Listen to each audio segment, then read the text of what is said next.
আজ 2 দিন ধরেই এমনটা হচ্ছে। রাতে করে সারা রাত বৃষ্টি হচ্ছে, আবার এদিকে সকালবেলা উঠেও এতটা পরিমাণে বৃষ্টি, দেখেই মনে হচ্ছে যে যেন 2-3 দিন একটানা বৃষ্টি থাকবেই, আর বন্যা নেমেই গেল। তবে হ্যাঁ, বৃষ্টি হলে কিন্তু আবহাওয়াটা অনেক সুন্দর লাগে, আর চারপাশটা দেখতেও ভালো লাগে, আর কাজকর্মগুলো করতেও ভালো লাগে, কারণ গরম পড়ে না এতটা, তখন ঠান্ডা আবহাওয়া। জুই এদিকে সকালবেলা ঘুম থেকে উঠতেই বললাম যে সোনা চলো বাড়ির পিছনের দিকে গিয়ে ব্রাশ করি। তাই ব্রাশ হাতে নিয়ে দুজনে মিলে চলে আসলাম, আর ওর ব্রাশেও একটু কলগেট লাগিয়ে দিয়েছি। একাই ব্রাশ করছে, কোনোদিন একা করে, কোনোদিন বায়না করে, করতে চায় না। ও তো একদম এসেই ক্ষেতের ওদিকে ছুটে যাচ্ছিল, ওদিকে যেতে না করলাম, কারণ ঘাসগুলো আলের এত বড় হয়েছে যে খুব জোক থাকে, আর এদিকে আসা মানেই জোক, যেখানেই পা দিবে চারিদিকেই পোকামাকড় জোক। তো এই জন্য ফাঁকা জায়গাগুলোতে হাঁটাচলা করতে বললাম। আর দেখছিলাম এদিক সেদিক যে গাছগুলোর পাতাগুলো দেখো একবার কত বড় বড় সাইজের হয়েছে, কিচ্ছু দেখা যায় না। এই একটা জামরুলের চারা, লিচুর চারার পাতাগুলো এত বড় হয়েছে, প্লাস দেখো সুপারির চারার পাতাগুলো কত বড় বড় হয়েছে। জঙ্গল হয়ে গিয়েছে জায়গাটা। দাঁড়াও, এই দেখো এখানে জল জমে একদম পুকুরের মতো অবস্থা হয়ে গিয়েছে, জালিতে দেখা যাচ্ছে একদম কতটা জল জমেছে। বাঁশের আকালগুলো সব হেলে হেলে পড়েছে, এই জন্য এই জায়গাটা খুব ছায়া আর অন্ধকার লাগে, খুব মশা হয়, রোদের তাপটা আসতে পারে না।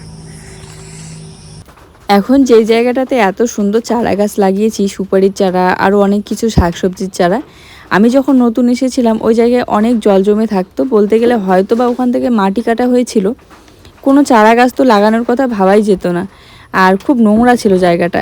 এখন কিন্তু ধীরে ধীরে অনেকটা পরিষ্কার হয়েছে, আর গর্ত ছিল, গর্তটা বন্ধ হয়েছে। সামান্য একটু যদি জায়গা থাকে, সেই জায়গাটাকে যদি কাজে লাগানো যায় তাহলেই কাজে দিবে, আর যদি ফেলে রাখা যায় তাহলে কোনোই কাজে দিবে না। যাই হোক, এখানে আজকে সবজির ঝুড়িটা একটু ঝাড়বো, খুব নোংরা হয়েছে।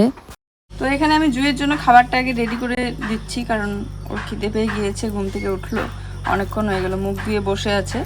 আগে রান্নাঘরটা একটু ঝাড়ু দিয়ে নিলাম, আর বাকিটা পরে আমি পরিষ্কার করছি। চিরাটা ভিজিয়ে একটু ধুয়ে নিয়েছি, আর তার সাথে দিয়ে দিলাম কলা, আর তার সাথে আজ মোটামুটি 2-1 দিন ধরেই ভিডিও দিতে অনেক সমস্যা হচ্ছে। একদিন তো দিতেই পারিনি, আর গতকালকে দিলাম তো এতটা রাত করে, রাত একদম 11:30টার দিকে।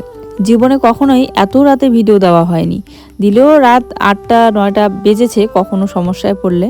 তো এই সমস্যাটায় বিশেষ করে পড়তে হচ্ছে জুয়ের পাপার জন্য, আর কেন পড়তে হচ্ছে সেটাও বলবো ভিডিওতে, দেখতে থাকো প্রথম থেকে শেষ পর্যন্ত, আশা করি ভালো লাগবে। আর এখানে আমি কাজ করছিলাম বলতে চা করে দিলাম, ও বলছে যে চিড়া ভাজা দিয়ে চা খাবে, সেই অনেক দিনের আবার শুরু হয়ে গেল, হলুদ আর লঙ্কা দিয়ে চিড়া ভাজা।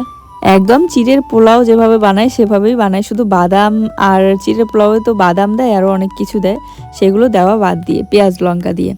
তো এখানে খাটিয়ার উপরে কিছু জামা কাপড় ছিল, সেগুলো ভাঁজ করে রাখছি, আর ঝাড়ু দিতে গিয়ে একের পর এক কাজ তো থাকেই। এই যে বোতলটা আবার পড়েছিল, তো বারান্দার সামনাটা মোছা হয় না অনেক দিন থেকে, কিন্তু পরিষ্কার করে রাখার চেষ্টা করি, সবসময় ঝাড়ু দিয়েই রাখি। গতকালকের ভিডিওটাতে 2-1 কমেন্ট করেছে যে আমি টাইটেল থাম্বনেলে দিয়েছি যে মানে বাপের বাড়ি থেকে জিনিস পাঠিয়ে দিয়েছে, কি এমন জিনিস পাঠিয়ে দিয়েছে সেটা দেখালাম না কেন। ভালো করে লক্ষ্য করে দেখবে, আর ভিডিওটা একটু মন দিয়ে দেখবে। যখন আমি সবজি কাটছিলাম তখন বলছিলাম যে এই পটলগুলো আমার বাপের বাড়ি থেকে দিয়ে পাঠিয়েছে, আর একদম গাছের পটল আর কি। তো এটা কি জিনিস নয়, আর এটাতে কি খুশি হওয়ার কথা নয়? সবসময় কি মানে ভালো জিনিস বা সেরকম হাইফাই জিনিসে পাঠালে বলতে হবে টাইটেলে থাম্বনেলে দিয়ে যে জিনিস দিয়েছে? আমার বাপের বাড়ি থেকে শোকেস আলমারি হয়তো কিছুই দিতে পারিনি, কারণ আমি নিজের পছন্দে বিয়ে করেছি। যদি তাদের পছন্দে বিয়ে করতাম বা তাহলে হয়তো খাট থেকে শুরু করে শোকেস আলমারি সব কিছুই পেতাম, সব কিছুই দিত। এখন বাজে 12:30, এই যে জুইকে পড়ানো শেষ করে উঠলাম, উঠে এখন বিছানা ছাড়বো, ঝাড়ু দেওয়া তো হয়েছে সকালবেলা।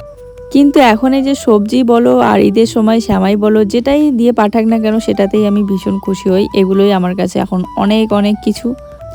যাই হোক, হয়তো তোমাদের ভিডিওটাতে কিছু বুঝতে ভুল হয়েছে, বা ওই সিনটা হয়তো লক্ষ্য করিনি। না হলে আমি যে সবসময় বলি আমার বাবার বাড়ি থেকে সবজি পাঠিয়ে দেয়, জিনিস পাঠিয়ে দেয়, তো হয়তো ভেবেছো তোমরা ওই বাবার কথা বলেছি, আমি বলেছি কিন্তু বাপের বাড়ি থেকে।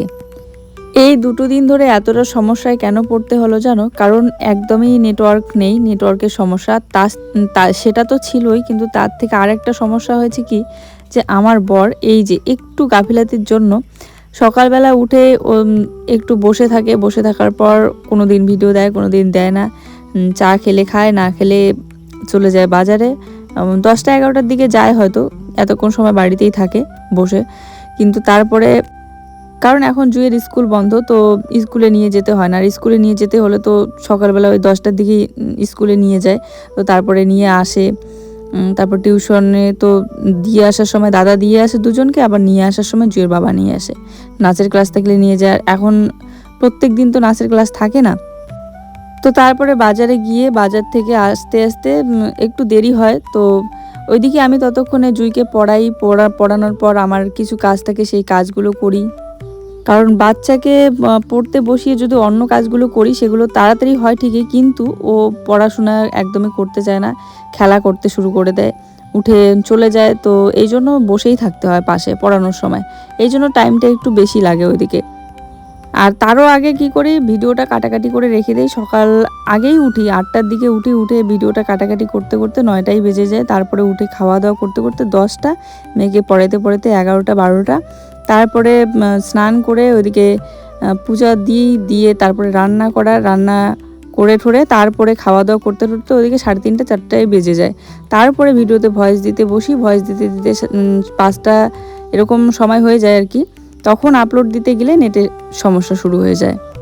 আর ভিডিওটা যদি আগে আপলোড দিতে যাই তখন কিন্তু নেটওয়ার্কের সমস্যা হয় না, সন্ধ্যা লাগলেই এমন হয়। তো হয়েছে কি, গতকালকে সন্ধ্যার সময় আপলোড দিতে শুরু করলাম, আর এর আগের দিনেও তাই হয়েছে। সারাটা রাত গিয়ে তারপর দিন সকালবেলা আপলোড হয়েছে, এতটা সময় লাগে ভাবো। তো কালকেও এরকমটা হচ্ছিল, সন্ধ্যা থেকে একদম রাত 9টা পর্যন্ত আমি অনেক চেষ্টা করেছি, কিন্তু কিছুতেই হচ্ছে না। এদিক সেদিক ঘোরাঘুরি করেও চেষ্টা করেছি। এদিকে আবার আমার মোবাইলের রিচার্জও নেই যে মানে সামনের দিকে গিয়ে মোবাইলের নেট দিয়ে আপলোড দেব, ওয়াইফাই ছাড়া কোনো ব্যবস্থাই নেই আর কি।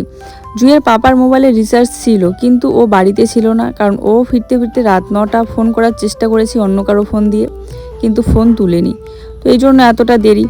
আর যদি ও বাড়িতে থাকতো বা ওর ওই রিচার্জের যে করা ছিল ওই মোবাইল দিয়ে, ওই সিম দিয়ে আর কি আপলোড দেওয়া হতো, তাহলে কিন্তু তাড়াতাড়ি হয়ে যেত। তো ওর এইটুকু গাফিলতির জন্য ভিডিওটা দিতে এতটা রাত হয়েছে। বিশ্বাস করবে না, রাত 8টা-9টার আগেই যদি ভিডিওটা দিতে পারি, তার জন্য অনেক চেষ্টা করেছি, কিন্তু হয়নি। তো যাই হোক, খুব খারাপ লাগে, কারণ আমি চেষ্টা করছি কষ্ট করে হলেও একদিনও যদি ভিডিওটা মিস না যায় দেওয়া, কারণ ঘরের কাজ তো করতে হবে, তাই না? আর কতটা সময় লাগে, কতটা পরিশ্রম লাগে, কষ্ট লাগে যে এতক্ষণ সময় ধরে চোখ দিয়ে তাকিয়ে, ফোনের দিকে তাকিয়ে ভয়েস দেওয়া, মুখ দিয়ে বক বক করে যাওয়া, এডিট করা, তো অনেকটা পরিশ্রমও লাগে, তাই না? তখন যদি ভিডিওটা দিতে না পারি সারাদিন গিয়ে, দিনের শেষে তখন খুব খারাপ লাগে। যাই হোক, শিলনোড়াটা ও একটু ধুয়ে এনে দিল, দিয়ে বাজারে গিয়েছিল।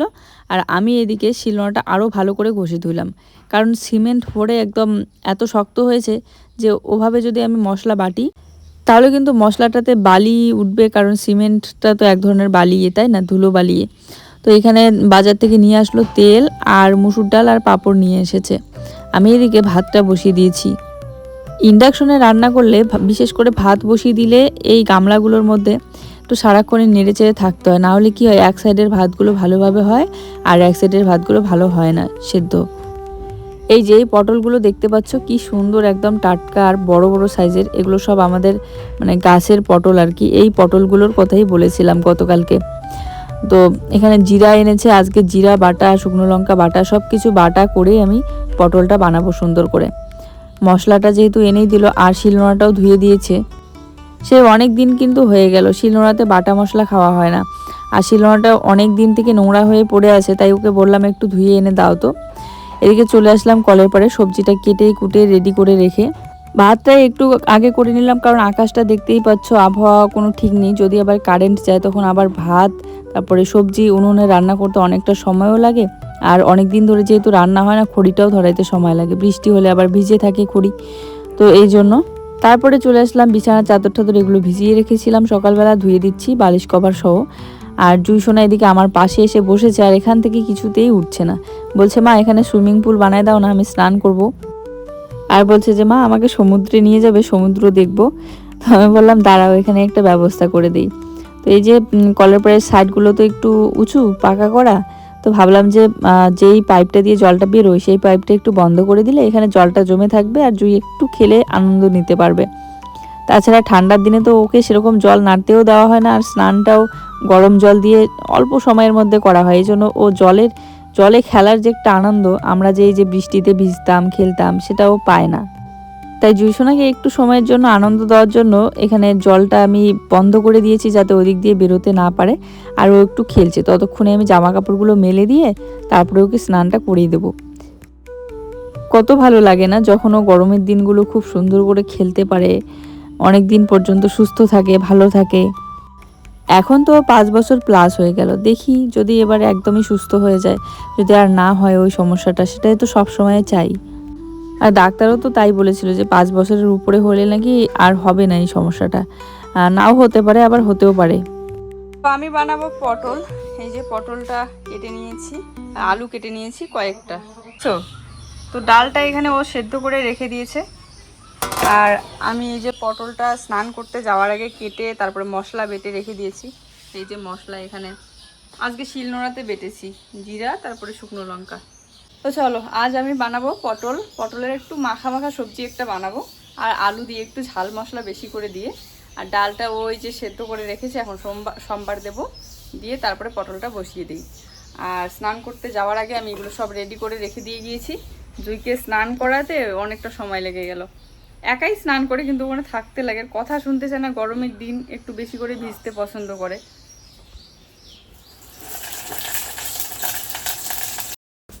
আজ দেখো তোমাদের কথা মতো আমি এই হ্যান্ডেল হাতার মধ্যেই ডাল সম্বার দিয়ে নিয়েছি। না না, তোমরা কেউ বলোনি যে এই হ্যান্ডেল হাতাতে ডাল সম্বার দিতে, কারণ এটা অনেকটা পাতলা, তাই পুড়ে যাওয়ার চান্স থাকে।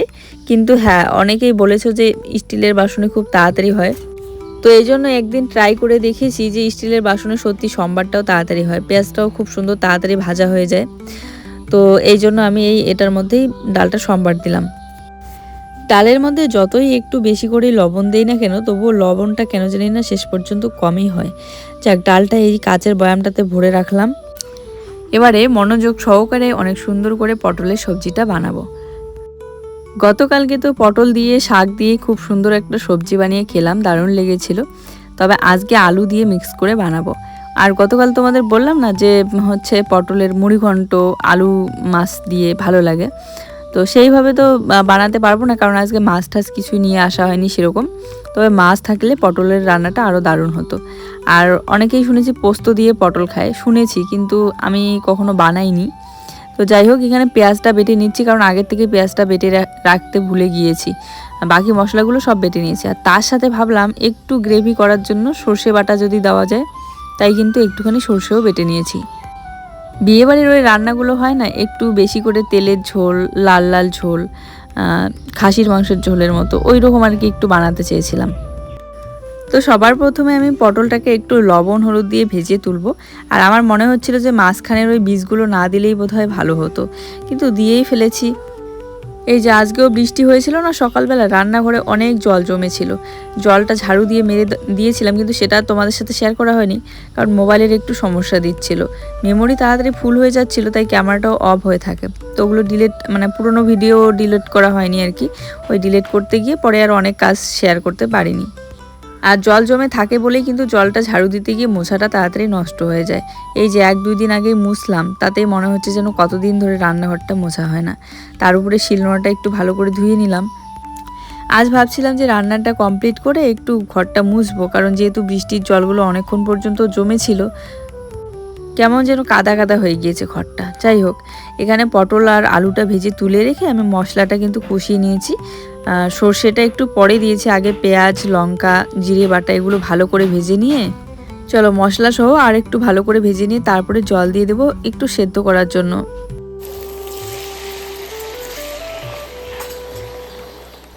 তো দেখো, একদমই নর্মাল একটা সবজি পটল দেখলেই যেখানে কিনা আমাদের রুচি আসে না যে ভাত কতটুকু খেতে পারবো কিনা, তাই না? এটাই মনে হয় পটলের সবজি দেখলে। আর আজকে সবজিটা দেখো কতটা কালারফুল হয়েছে, দেখেই বোঝা যাচ্ছে যে এখানে যদি একটু মাছ বা মাংস পড়তো তাহলে আরও স্বাদ হতো ঝোলটা। সর্ষে বাটাটা দেওয়ার পর কিন্তু ভালো লেগেছিল, ঝোলটারই একটা আলাদা স্বাদ ছিল। তবে হ্যাঁ, পটলের মাঝখানের বীজগুলো যদি ফেলে দেওয়া হতো তাহলে হয়তো পটলের ভিতরেও একদম মশলাগুলো ভালোভাবে ঢুকতো। তো এই ছিল আমার আজকের রান্না। বা পোস্ত দিলেও কিন্তু ভালো লাগে মনে হয়, যতদূর আমি খাইনি কখনো পটল পোস্ত। আজকে জিউসোনার টিউশন বন্ধ আছে, স্কুল তো এমনিতেই অনেক দিন ধরে বন্ধ, 16 তারিখ খুলবে মনে হয়। তো ওকে খাইয়ে দিয়ে একটু ঘুম পাড়িয়ে দেবো বিকেলবেলাটা। এই যে ভাত বেড়ে নিয়েছি থালায়, এখানে পাঁপড় ভাজা, ডাল আর তার সাথে পটলের সবজি। আমি এদিকে জুইকে আলাদা থালায় ভাত দিয়েছি, ও একাই খাবে বলছে, তাই একাই খাচ্ছে, আর আমার জন্য ভাত নিয়ে খেতে বসে পড়েছি। এই যে আমি আমার সংসারের আমার কাজবাজগুলো তোমাদের সাথে শেয়ার করছি, আর প্লাস আমি আমার মনের কিছু কথাও তোমাদের সাথে শেয়ার করি। ভালো লাগলে সেটাও শেয়ার করি, খারাপ লাগলে সেটাও শেয়ার করি, মন খারাপ লাগলে সেটাও শেয়ার করি। কিন্তু যেটা আমি শেয়ার করতে চাচ্ছি না সেটা নিয়ে প্লিজ তোমরা কেউ প্রশ্ন করো না, কারণ আমি যেটা নিয়ে বলতে চাচ্ছি না তো সেটা বলবো না। সবাই সবার মতো ভালো আছে, আমরাও আমাদের মতো ভালো আছি, তো এতটুকুই বলবো। দুই একজনকে দেখেছি যে অনেক খুঁটিয়ে খুঁটিয়ে মানে নেগেটিভভাবে অনেক কথাই বলে, কিন্তু সেগুলো চাইলে আমি রিপ্লাই দিতে পারি, কিন্তু রিপ্লাই না দিয়ে আমি সেগুলো ডিলিট করে দিয়েছি, কারণ চাই না। তো এখন প্রায় 5টা 5:30 বাজে, ওইদিকে বাবা আবার মনে হয় দুধ দিয়ে গিয়েছে দোকানে, ও গিয়ে এখন নিয়ে আসবে। তো এখন বাজে রাত 11:30। খাওয়া দাওয়া করে নিয়েছি, সাউন্ডটা একটু কমাও তো। আর জুয়ের পাপা খাচ্ছে। এই যে সবে আমাদের ভিডিও আপলোড দেওয়া হইলো, এত নেটওয়ার্কের সমস্যা বিকেলবেলা থেকে বলতে গেলে মানে মাথা এরকম করে মারছি যে কেন হচ্ছে না কেন হচ্ছে না, কিন্তু নেট একদম হচ্ছেই না, কিছুতেই হচ্ছে না। আর যেহেতু ওয়াইফাই দিয়ে দিচ্ছি আর মোবাইলের যেহেতু রিচার্জ করা নেই, তো ও রাতের 9টার সময় বাড়ি ফিরলো, 9টা থেকে চেষ্টা করে যাচ্ছে। এই যে সবে হইলো আর কি আপলোড দেওয়া। তোমার মালা খুলবে কেন খুললা?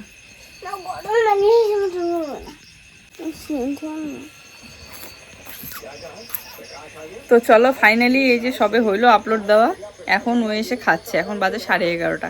এত রাতে দেওয়ার মানে না দিলেও হতো, কিন্তু তবু দিলাম, কারণ এর আগে একদিন মিস গিয়েছে, তাই ভাবলাম যে না মিস করব না। এই যে এতক্ষণ থেকে নাচ করতে করতে ক্লান্ত হয়ে গেল, যা মন চায় টিভিতে গান দিয়ে সেটাই করছে। ছড়ো, ওরকম করো না, খাটটা ভাঙবে। ভিডিওটা এন্ড করি, দুষ্টামি করো না। তো চলো আজকের ভিডিওটা এই পর্যন্তই। সবাই নামবা এখানে। সবাই ভালো থেকো, সুস্থ থেকো, দেখা হচ্ছে নতুন ভিডিওর সাথে। সবার জন্য রইলো অনেক অনেক ভালোবাসা। এই যে আমার দুষ্টু মিষ্টু মেয়ে বদমাইশ। টাটা, গুড নাইট করে দাও। মুখে কি মাখছে? কি মাখছি? দুধের চর মাখছে, সর দুধের সর মাখছি।